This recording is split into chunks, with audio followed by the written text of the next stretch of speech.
destructions of the evil one. And Lord, even as we're gathered here, we ask that you protect us from malicious intentions of spirits and even of people. And we pray that the same protection may be upon our loved ones who are not here with us right now. Lord, let your protective mantle be over our heads. Sumisilong po kami sa inyong kapangyarihan, sa inyong awa at sa inyong habag. Mangusap po kayo. Marapatin yung tungtungan ng inyong paang, inyong lingkod. Maitaas namin ang inyong pangalan at kami naman, Panginoon, tumanggap na yung pagpapala. Kayo po ang maging tagapagsalita. Gamitin niyo lang po ang inyong lingkod. Dalangin namin ito, may pasalamat sa pangalan ng Panginoong Jesus. Amen. Ang Panginoon po ay nagturo sa kanyang mga disipulo ng napakamaraming mahalagang bagay. Sa katunayan, kung meron lang tayong kaunting panahon na nalalabi para pag-aralan ng Biblia, napakagandang pag-aralan ng 3 chapters na Matthew 5, 6, and 7. Yung pong tinatawag na Sermon on the Mount. Akala po ng marami ay napakaraming tagapakinig ng Panginoon noon na nagsalita siya sa bundok at napakaraming angaw-angaw na taong nakikinig. Subalit malinaw po ang sinabi sa Scripture, maraming tao ang ginawa ng Panginoon, inipon niya yung kanyang mga disipulo at sa isang sulok ay tinuruan niya. Sa makatuwid, ang primary audience ng Sermon on the Mount were the disciples of the Lord themselves.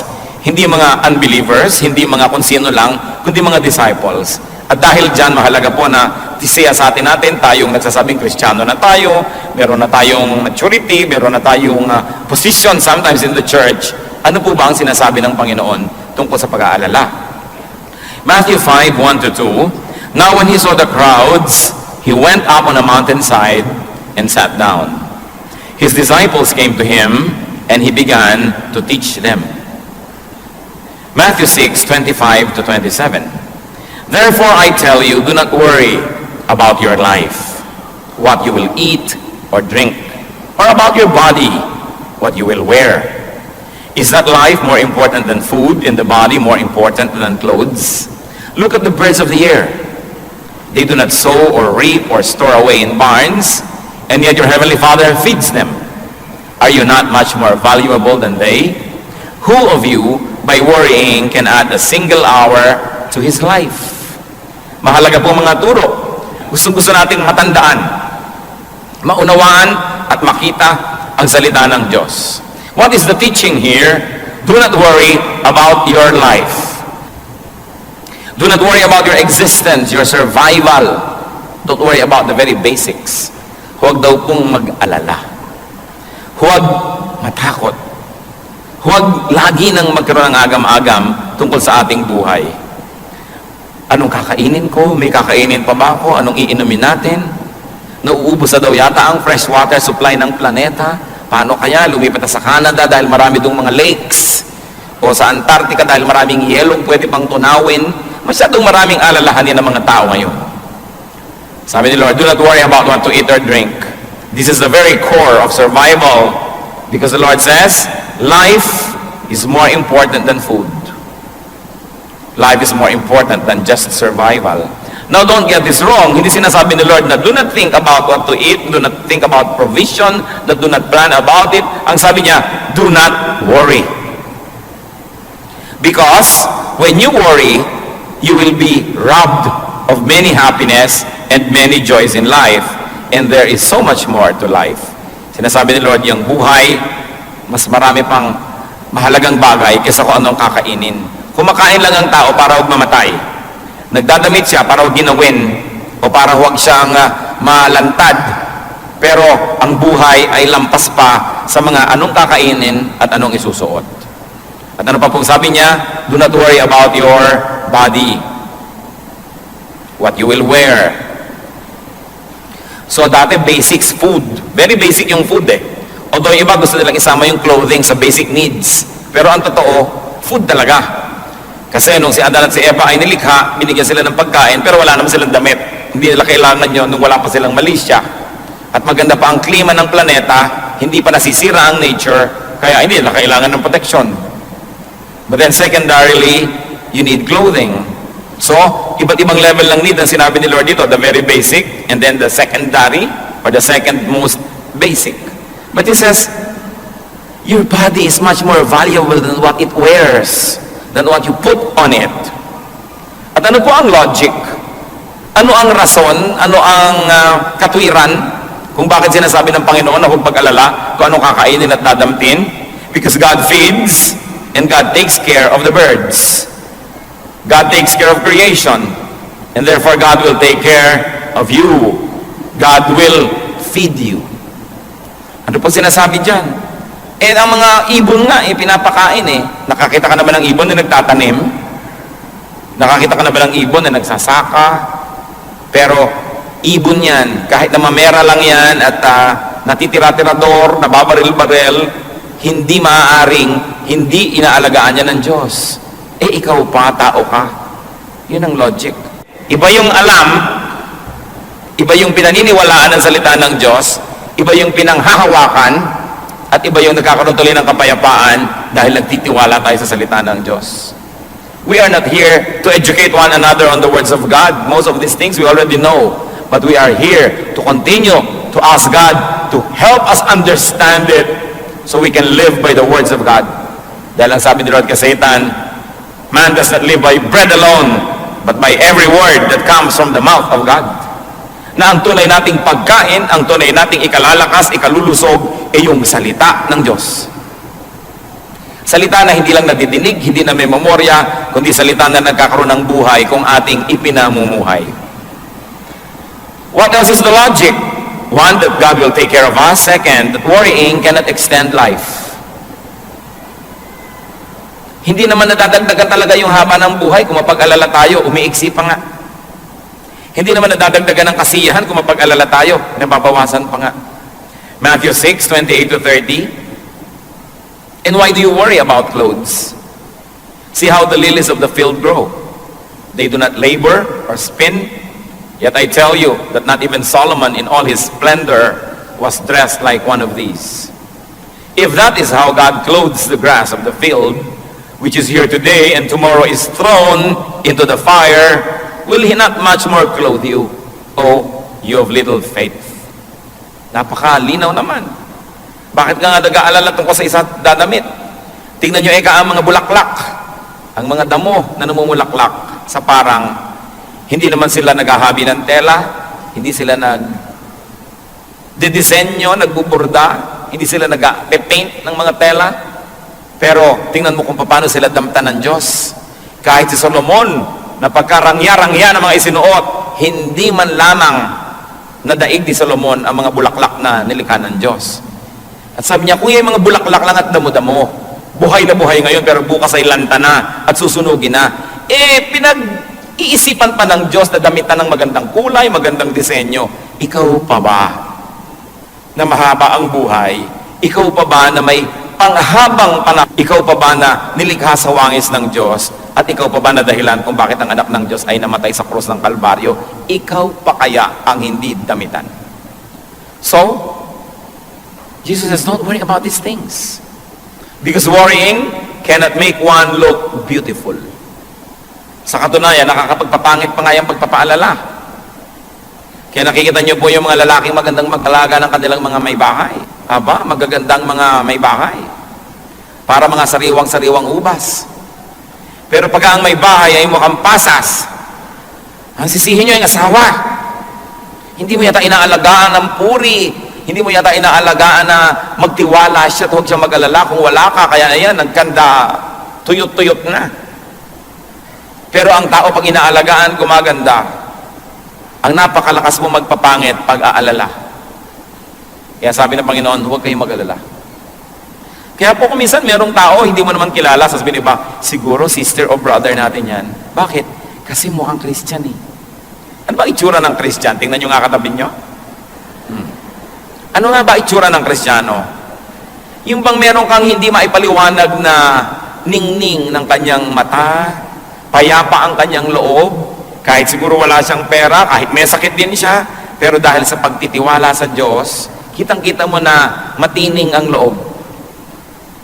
Napakahalaga na nakikita sa ating mukha yun. Subalit ang pag-aalala, inaagaw yan sa atin. It is God who gives beauty. It is not what we wear. Although it helps. Pero hindi kayang takpan ng damit o make-up ng isang malungkot na puso. Hindi kayang ikubli ng kahit anong maskara ang mapait na kalooban ng isang tao. Kaya ang mahalaga, magtiwala sa Diyos, lumapit sa Diyos. At ano pa po ang sinasabi ng Panginoon diyan? That God will take care of you, that God will feed you, and that God will in fact clothe you. That God will make you presentable, beautiful, handsome, and that worrying accomplishes nothing. Matthew 6:31 to 32. So do not worry, saying, what shall we eat? Or what shall we drink? Or what shall we wear? For pagans, nasa na?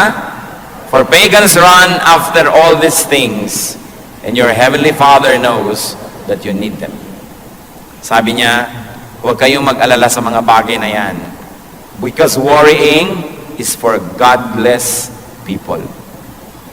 Sabi niya, this is for pagans. Ang pag-alala, hindi bagay sa mga anak ng Diyos. Bagay lang ito sa mga pagano na hindi nakakakilala sa totoong Diyos.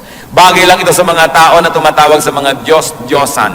Bagay lang ito sa mga tao na hindi kilala ang kanilang Diyos. Pero sabi, kung anak kayo ng Diyos, hindi bagay sa inyo ang mag-alala. Parang wala naman kayo Diyos. Parang wala tayong Ama sa langit. Parang wala tayong tagapagligtas. Parang walang banal na espiritu na umaalo sa ating mga lumbay, na sumasama sa ating mga pag-iisa. Kaya ang anak ng Diyos ay talagang hindi nag-iisa kahit kailanman, sapagkat ang Diyos ay tumatahanan sa ating puso, hindi lang doon sa templo sa Israel, hindi lang sa mga templong gawa ng kamay, kundi sa puso ng mananampalataya. Kaya sabi, bakit ka mag-aalala? Nakita niyo po ang pinakamalaking redemption plan, ang pinakamalaking rescue plan in all human history, in all cosmic history, that God became a man to save us from sin. Ideya ba natin yon?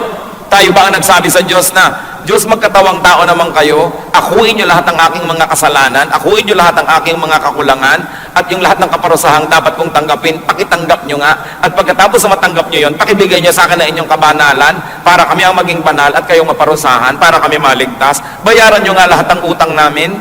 Ideya ba natin yan? Hindi. Yan po ay pakana ng Diyos, ideya ng Diyos. At kung ang Diyos ay nag-isip na siya ay magkakatawang tao para bayaran ang ating mga kasalanan, kailangan pa ba natin siyang himukin na maging mabuti? Kailangan pa ba natin siyang himukin na magbigay ng pagkain, magbigay ng mga kailangan natin? Eh kung ang kanyang buhay ay ibinigay na niya sa atin. Kaya napakasimpleng bagay ito. Hindi na natin na hinahangad na magkaroon pa tayo ng napaka-sophisticated na pag-aaral ngayon. Balikan lang natin kung ano yung simple, unawain ito, namnamin natin pamuhay, at napakalaki ng bigat na mawawala na ating mga dala-dala araw-araw, mga alalahanin, mga pag-iisip. What are the steps to freedom from worry? Salamat na lamang at hindi lang sinabi ng Panginoon na huwag kayo mag-alala, tapos tinigilan na niya. Itinuro niya kung paano masusunod ang kanyang utos na huwag mag-alala. Sapagkat utos din ang ibinigay niya. Matthew 6:33 to 34. But seek first His kingdom and His righteousness, and all these things will be given to you as well. Hindi naman pala niya binabaliwala yung damit. Baka magdatingan kayo next week, walang suot. Hindi naman niya binabaliwala yung kumain tayo ng masarap at magplano ng mga kakainin. Ang sinasabi niya, hindi ka nabubuhay para mag-alala tungkol sa mga bagay na yan. Problema ko yan eh. Ako ang Diyos, ako ang Creator, ako ang Provider. Ang problemahin mo, eto. Unahin mo ang kaharian ng Diyos at ang kanyang katwiran. Yan ang atupagin mo sa buhay. At pag inatupag mo yan, sabi niya, lahat itong inaalala mo, idadagdag ko lang yan sa iyo. Dagdag lang yan eh. Hindi yan ang mahalaga. Icing lang yan. Hindi yan ang tunay. Sabi niya, bakit mo inaalala ang pagkain? Ba't inaalala mong iinumin? Kaya mo ba mag-create ng pagkain? Kahit kaya mong magtanim ng buto, ikaw bang nagpapatubo dyan, nagpapalabas ng ugat ng mga dahon? Ikaw ba ang sinasabi mong ganito ang mangyayari? Bakit ang mga buto, pare-parehong lupa ang tinamnan? Dadagdag niya sa'yo. Verse 34, therefore, kaya merong therefore eh, do not worry about tomorrow, for tomorrow will worry about itself. Each day has enough trouble of its own. So what are the steps to freedom from worry? First is to prioritize God's kingdom. Unahin ang kanyang kaharian. At yung kaharian niya, hindi lang yung bababa mula sa langit, hindi lang yung pagdating ng panahon, yung nasa puso na natin, that we have to expand God's kingdom in our hearts and in the world. Ang kaligtasan natin at kaligtasan ng iba, ang kanyang katuwiran, ang kanyang righteousness, unahin natin na maging mabuti, mabait, makadiyos, malinis. Yun ang unahin natin. Kasi yung iba, inuuna nila na magkapera, magkaroon ng isusuot, magkaroon ng kakainin, kaya ang kaluluwa ibinebenta kay Satanas. Di bali na magkasala ako, mandadaya ako, magnanakaw ako kasi kailangan kong kumain, kasi kailangan ko magkadamit, kasi kailangan ko ng pambayad sa kuryente, sa tubig, tuition fee ng mga bata, etc. etc. May sakit ang nanay ko, sa mga agaw ako ng cellphone, ng may cellphone. Sabi ni Lord, lahat ng bagay na kailangan nyo, kaya kong ibigay. Ang gawin nyo, pumwesto kayo doon sa lugar na dadaanan ng pagpapala ko. At yung lugar na yon, yung lugar ng kabanalan, lugar ng pagiging makadiyos. At pag doon ka lumagay, ang Diyos ang may problema kung paano kanya bibigyan ng iyong kailangan. Yung iba sa paghahanap nila ng kanilang mga kailangan sa buhay, lalong lumalayo sa Diyos. Kaya lalong nagkakalubog-lubog, lalong nagkakawindang-windang ang buhay, at lalong napapahamak. Sabi ni Lord, gusto nyo ng mga kailangan nyo sa buhay? Akong nakakapagbigay niyan. Pag gusto ko magbigay, hindi ako kailangan pilitin. At kung ayaw ko, hindi rin ako napipilit na magbigay. Bakit hindi mo ko bigyan ng kasiyahan? Pag tayo nabubuhay ng ayon sa wangis ng Diyos, kasi tayo ginawa sa wangis niya, nilikha sa wangis niya, nasisiyahan siya. At kung nasisiyahan ba ang Diyos, napakahirap para sa Kanya na mag-blow out. Napakahirap pa sa Kanya na magbigay ng mga gusto niyang ibigay sa atin. Kaya ang dapat nating unahin, masiyahan ang Diyos sa ating pag-iisip, pananalita at pamumuhay. At pagkatapos, siya ang may problema kung paano tayo papakanin. Parang mga anak, pinag-aaral ka ng magulang mo, ang problemahin mo, mag-aaral kang mabuti, ipasa mo ang iyong mga subjects, huwag kang mag-drugs, huwag kang mag-premarital sex, huwag kang nobyo-nobyo agad ang inaasikaso. Yun ang problemahin mo. At yung magulang mo naman, ang namang problema na, ipangbabayad mo sa school, kakainin mo, ibabayad sa kuryente na ginagamit mo sa mga ilaw mo sa bahay. Kasi mayroon tayong ganong role. Ang role ng Ama is to provide for us. Ang role natin, sumunod. Sumunod. Bigyan siya ng kasiyahan. At sabi, all these things will be added unto you. Why? Because you have placed yourself under God's governance, under God's economy, under God's care. Pag tayo po nagpakabuti, sa negosyo, fair ka, di ka nandadaya. Empleyado ka, di mo dinadaya ang iyong employer. Employer ka, hindi mo dinadaya ang iyong mga empleyado. Sasabihin ng logic ng mundo, ay, lugi ka. Because you can get more by cheating. Pero pag sumunod po tayo sa Diyos, inuna natin ang kanyang kabutihan, ang totoo nun, ang ginagawa natin ay nagpapasakop tayo sa kanya. Meron ba kayong mga alaga sa bahay? Sino sa inyo may mga alagang aso? Yan. Sino may mga alagang pusa? Sino may alagang ibang hayop pa? O, pagka po ba sila yung umiiyak at gustong kumain, binubugbog nyo? Hindi. Kumisa nga yung ribbon ng aso, ribbon din ng amo eh. Kung ano yung suot ng amo, suot ng aso rin. Pagka ba yung pet ninyo ay nagiginaw, lalo nyo binubusan ng yelo? Pagka ba may ibon na dumapo sa inyong bintana dahil may bagyo at sira-sira ang pakpak niya, sabi niyo, ay mahina ang ibon to, ano gagawin nyo? Dudurugin mong ibon? Hindi. Aalagaan mo dahil dumapo sa iyong bintana, nagpapaampon sa iyo. Sa palagay nyo, anong gagawin ng Diyos kung sa Kanya tayo nagpapaampon? Kakawawain ba tayo? Dahil sumusunod ka sa akin, masyadong honest ka sa negosyo, pues malulugi ka. Ganon kaya yon? Dahil hindi ka nandadaya, hindi mo ginagaya yung ginagawa ng iba na mabilis kumita, lagot ka, kawawa ka sa akin. Yun kaya ang gagawin ng Diyos? Hindi. Kung inaalagaan natin ang mga hayop, maski tayo ay tao at taong makasalanan, marunong tayo mag-alaga ng mga nagpapaampon sa atin, nagpapakupkup at nagpapaalaga, Diyos pa kaya ang hindi mag-alaga sa nagpapakupkup sa Kanya.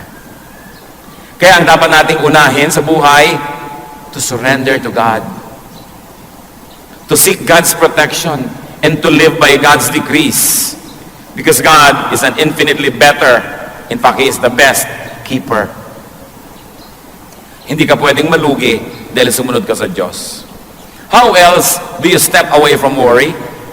Do not fast forward life's concerns. Yung kasing fast forward, hindi pa dumadating doon, pwede mo na i-forward yung tape, yung pelikula, kahit ano. Pero ang tinuturo po sa atin is to tackle only immediate concerns. Because today's grace is good only for today's needs. Tomorrow's troubles will be allotted God's grace tomorrow. Do not extend God's grace for today to tomorrow's issues. Ano po ang katuruan ng Panginoon? Binibigyan kita ng lakas para sa mga ipinapagawa ko sa iyo ngayon. Binibigyan kita ng kakayahan para sa mga dapat mong magawa ngayon. Kaya ka nang hihina. Yung ibinibigay ko sa iyong lakas na pang ngayon, fast forward mo na sa problema bukas, sa problema sa Miyerkules, sa problema sa next month, sa next year. Kaya yung lakas na pang ngayon, dapat sana'y sapat, kinakapos, kasi konti na lang itinitira mo, iminumudmud mo na doon sa mga problemang di pa dumarating. Matthew 6:11, ang turo niya, give us today our daily bread. Kung ano lang po ang kailangan ko ngayon, yun lang po ang ibigay niyo sa akin.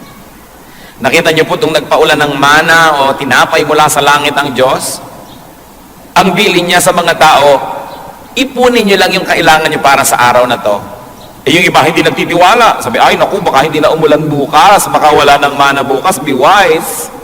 So ang ginawa nila, nag-ipon sila ng higit sa kanilang kailangan, nakita nila biglang inuod, nabulok. At sabi ng Diyos, o bakit may mga nabubulok na mga mana sa inyong mga tent?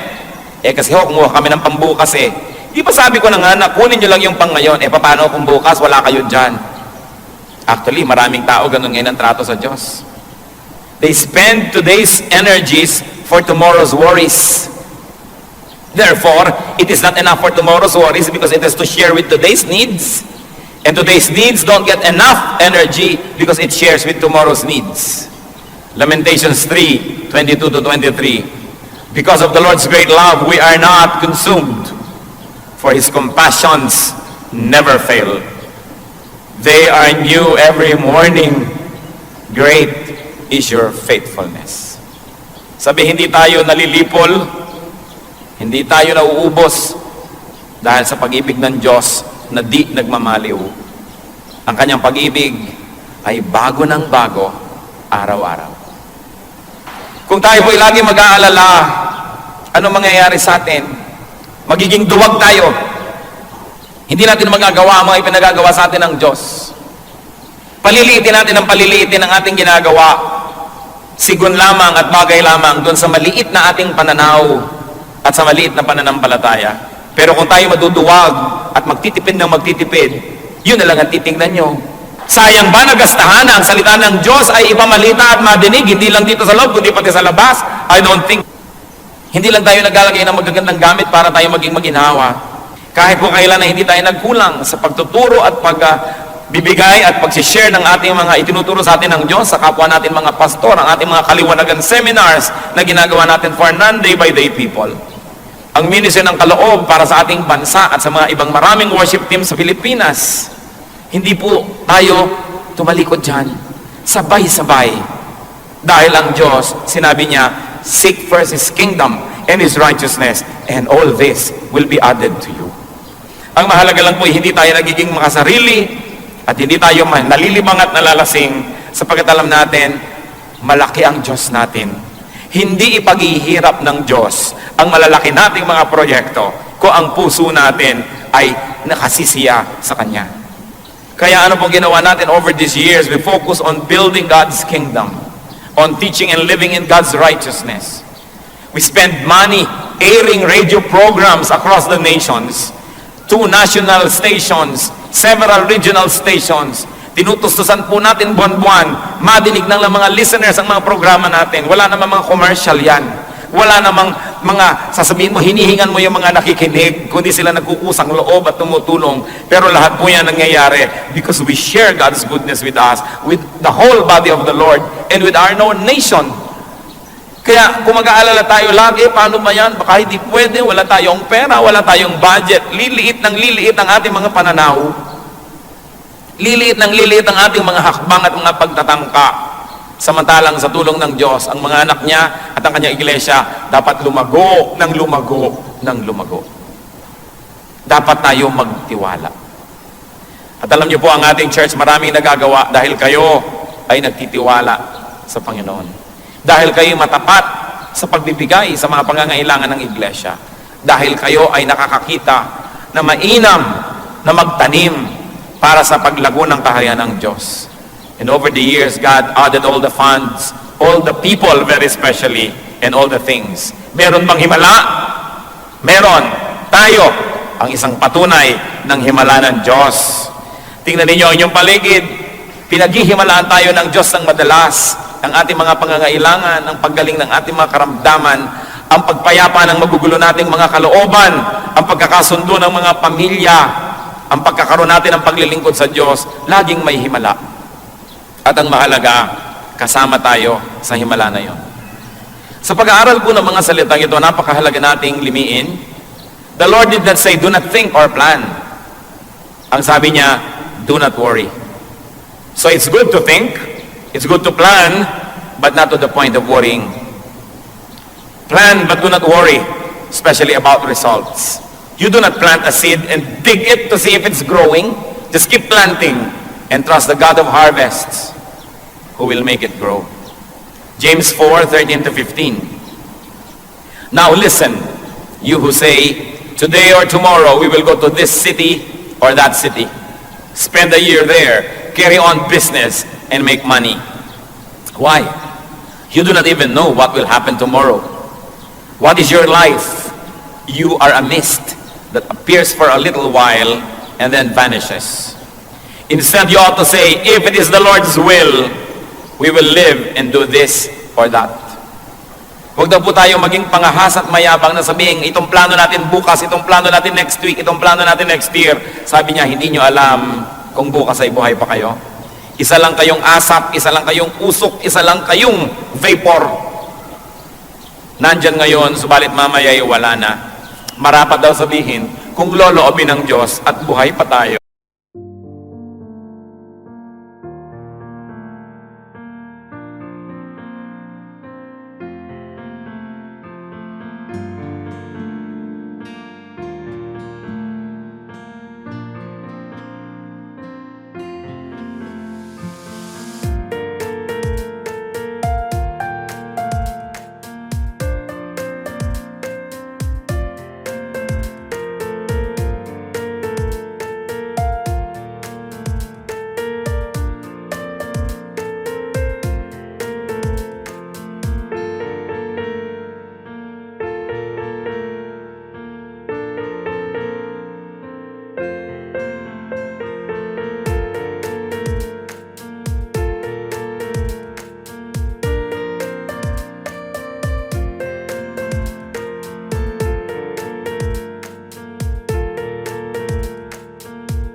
At kinakasihan ang kanyang pagpapala, itong gagawin natin sa susunod na araw, sa susunod na linggo, sa susunod na buwan.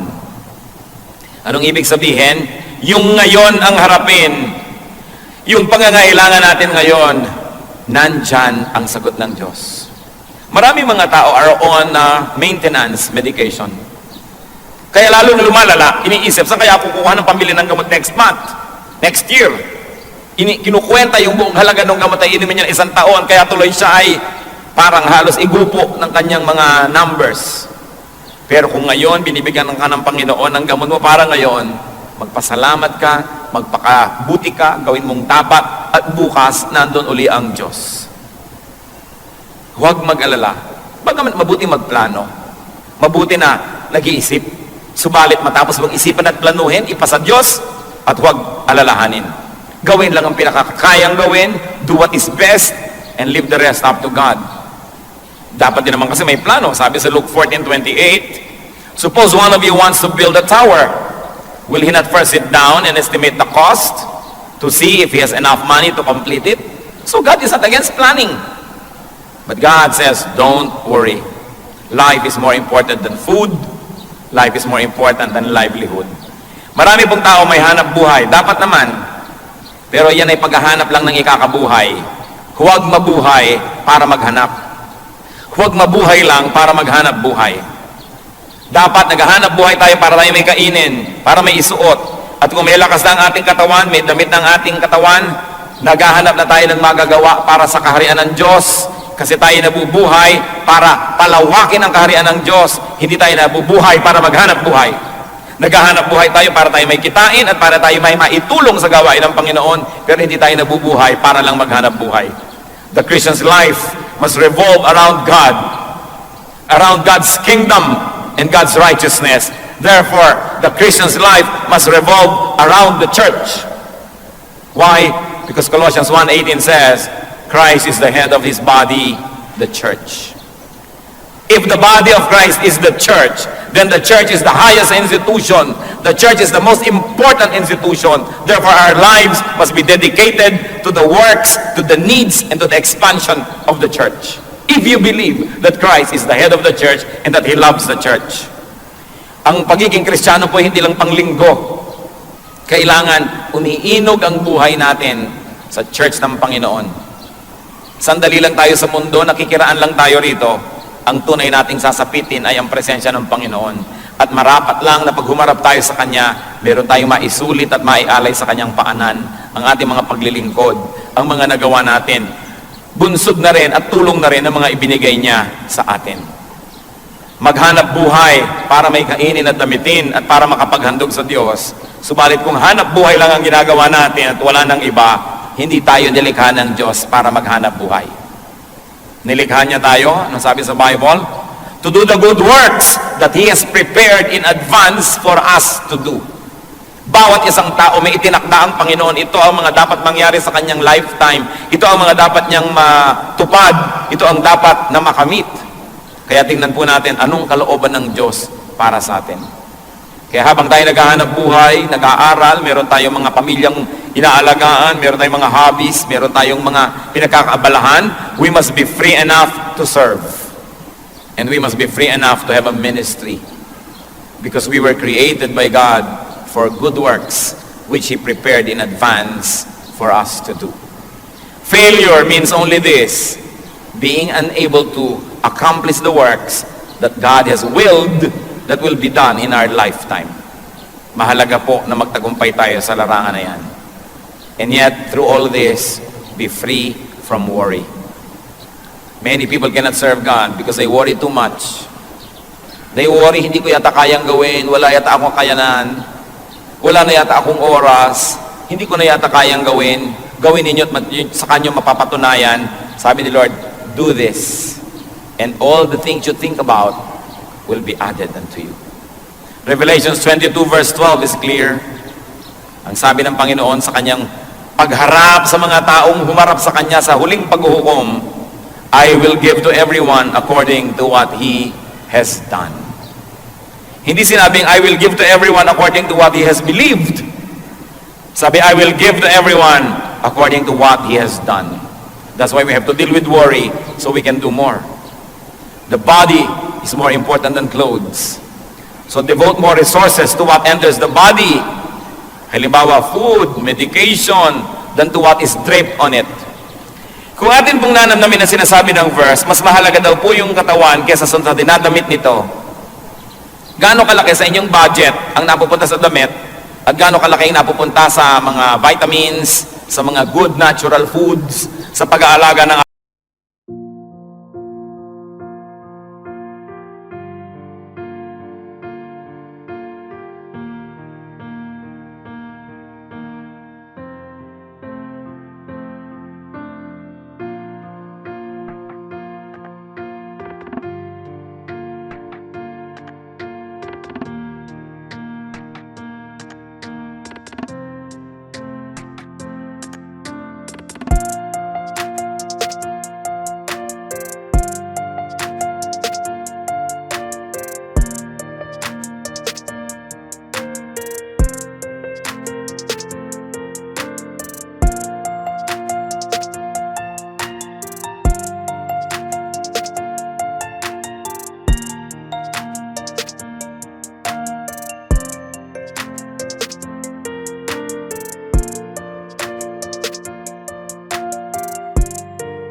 na naninilaw na pala, hindi inaasikaso dahil hindi kita.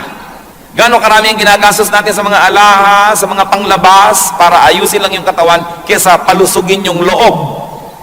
The Christian should value the body more than the clothing that is draped on it. Ngayon, kung maraming masyado kayo mga pagpapala, di pagandahin nyo rin, maayos, pero unahin kung ano ang pumapasok sa ating katawan. Huwag kayong maniwala na ang buhok ay kumakain. Kasi pinapakain na ngayon ng buhok, kumakain ng vitamina ang buhok, kumakain ng kung ano-anong mga elements ang buhok. Advertising lang yan. Walang bibig yung buhok at wala siyang digestive system. Kailangan kainin ninyo para lumabas doon sa buhok.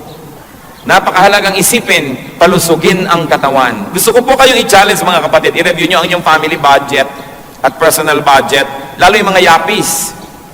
Gaano kalaking pera ang napupunta sa load, sa mga text na yan, at gaano karami yung napupunta sa loob ng ating katawan na pinalulusog natin, pinalalakas natin ang ating katawan. Many people kill themselves to have money. And when they have money, they spend it all just to get well. Kaya ang mahalaga, unahin ang lusog ng katawan. But remember, the Lord did not say neglect your looks. He just said, do not worry about appearances more than you worry about righteousness or what's inside. Matthew 6:33, but seek first His kingdom and His righteousness, and all these things will be given to you as well. Memoryahin po natin yung Matthew 6:33. Kailangan pa bang i-memorize yan? Yes. Matthew 6:33. Practice nga kayo, sige, pumikit kayo, huwag niyo munang basahin. Pero practice tayo. But seek first His kingdom and His righteousness, and all these things will be given to you as well. O, i-recite nyo nga sa katabi nyo. Siyempre, makikinig muna yung isa, huwag kayong sabay. Okay, 1, 2, 3, go! O, yung kabila naman, yung isa, 1, 2, 3, go!